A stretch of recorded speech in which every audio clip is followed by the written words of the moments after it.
Hey there, busy mama. I got you. No need to worry. I did the homework for you. As your wellness concierge, I'll connect you to greater health and guide you to be fully alive and well. I'm a former Navy nurse and lactation consultant turned homeschool mama, focusing my love of education and health and wellness toward helping others. I don't even pretend to have it all together, and I'm totally okay with that. I can keep it real. I'm here for encouragement, sharing my voice and my journey, and to have fun. And just maybe a little learning too. Here, you'll find education, empowerment, and authenticity on a weekly basis. I am your host, Stacey Myers, the Hot Mess Homeschooler. Welcome to the podcast.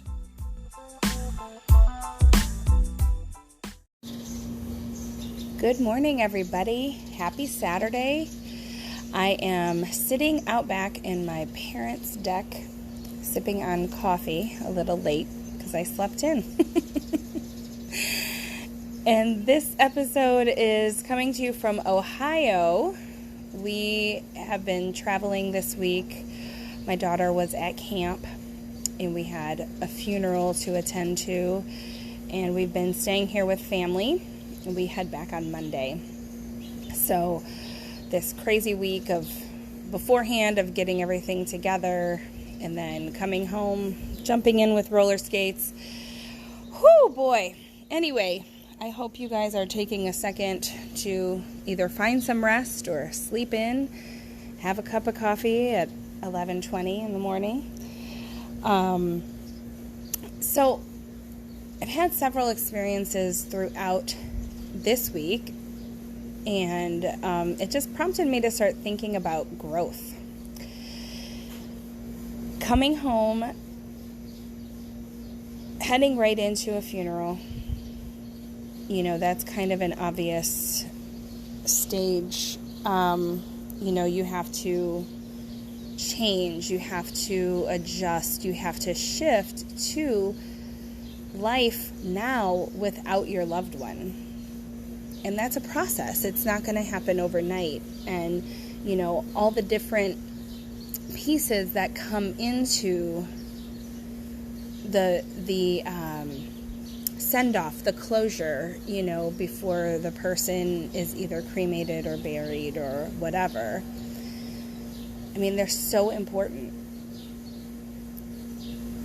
And I look at the funeral I was just at and the send-off that he had, and it was absolutely beautiful. And I really think that it helps the people in the family and, friends to help put some closure on it and to help them grieve and feel like you are doing one last final act of service for your loved one.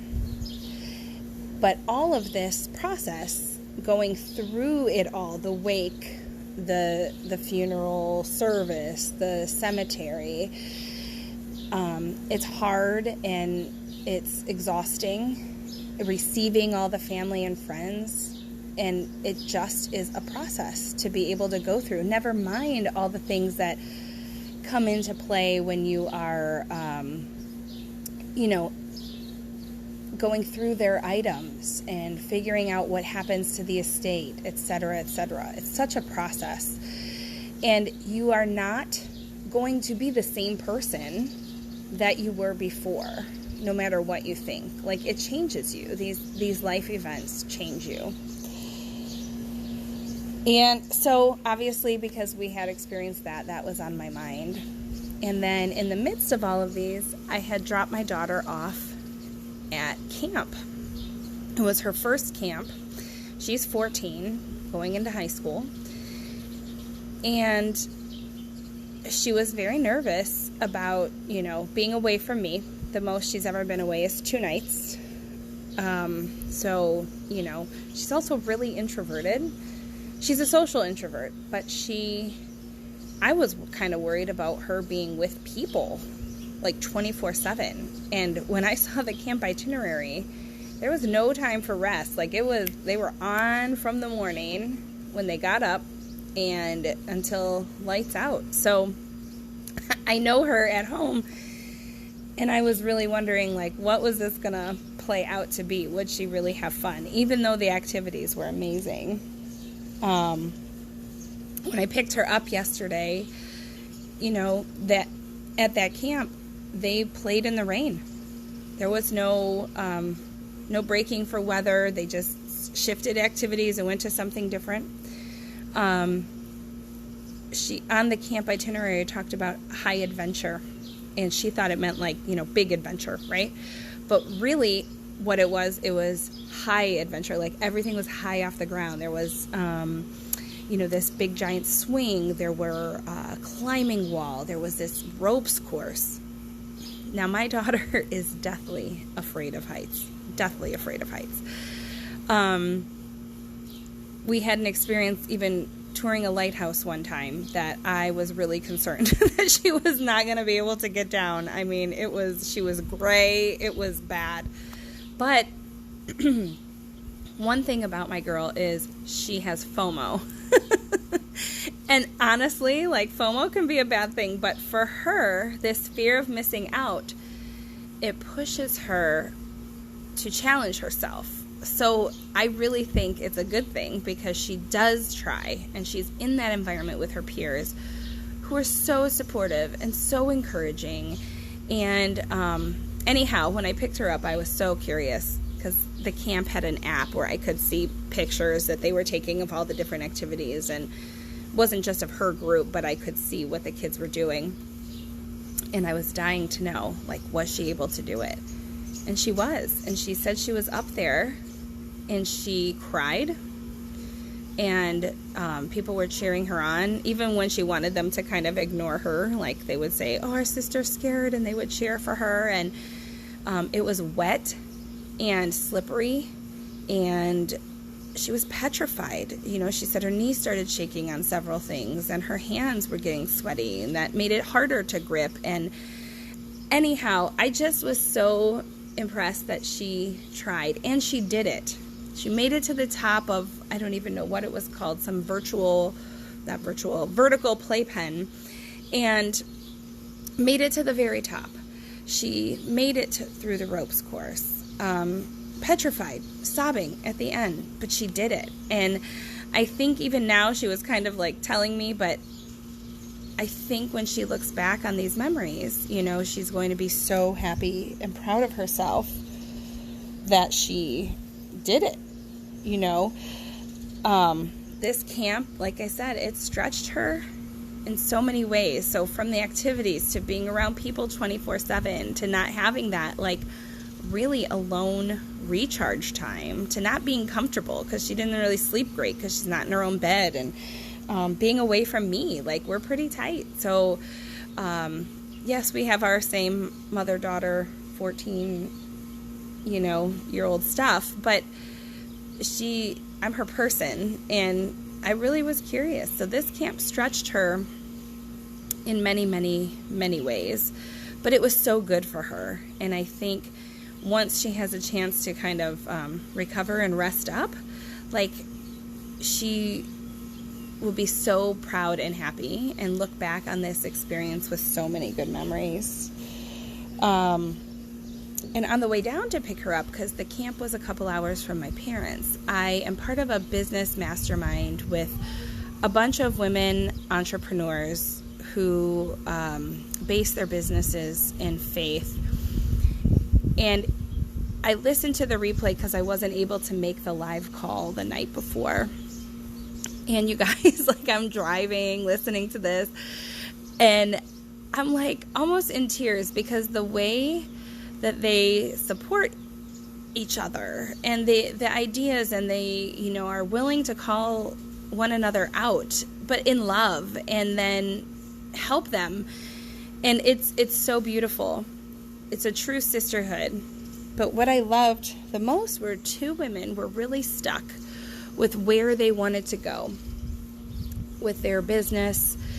One in particular was holding on to something that she thought she needed to. Like, she was holding on to this because she thought, like, that, this is the route. She put all this effort and time into creating this baby of hers, right, that she was doing. But where she was feeling called was someplace completely different. So it was very confusing, and she felt like she was stuck. And the women in our group were able to bring such clarity to her and to encourage her to listen to the voice of her calling and to the Holy Spirit and say, you know, how can you shift what you have into doing this other thing, you know?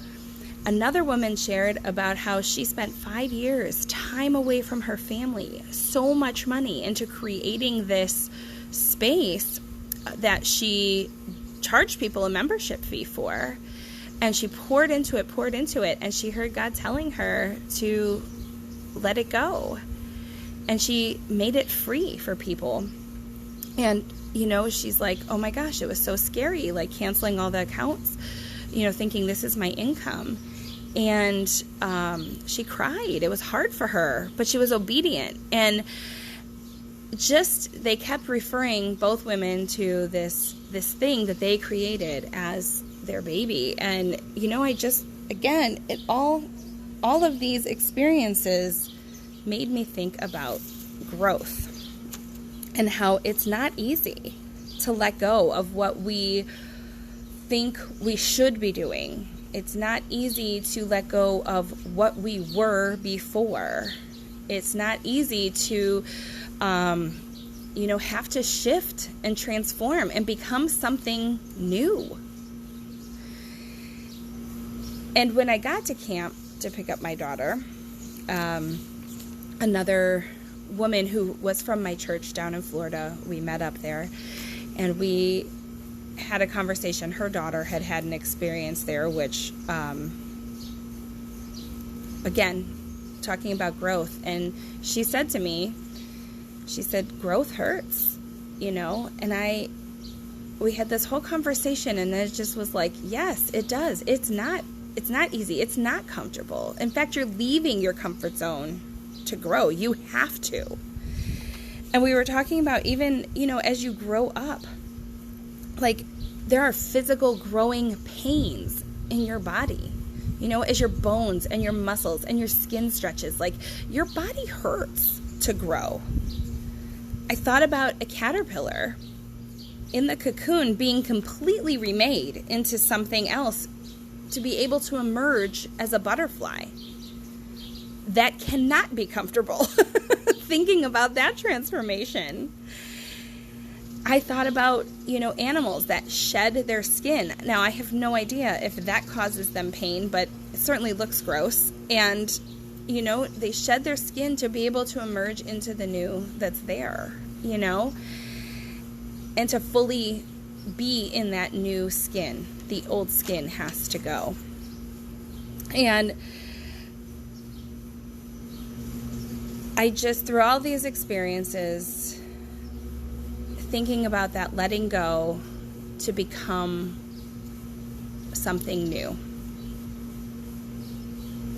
And in all of us, especially Christians, you know, we have our identity rooted in Christ. But that doesn't mean we're supposed to stay right where we are. You know, we're rooted in Him. We're grounded in Him. But really, we are called to a higher self, a better way of living, again, through Him, through the cross, He is the way, the truth, and the life, really. And none of that is going to be easy. Walking with Him is not always easy. It's not comfortable. But we're called to obedience, and when we emerge on the other side as a better version, we are remade, we are into something new, and that is so beautiful.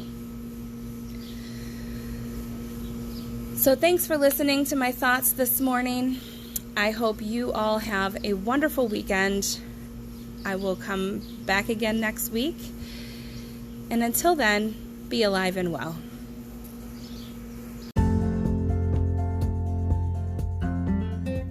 Hey, thanks for listening. Head on over to hotmesshomeschooler.com, where you'll find all the things. Connect with me on socials, check out the blog, and subscribe to the podcast on your favorite platform. I look forward to serving you. Have a wonderful day, and until next time, be alive and well.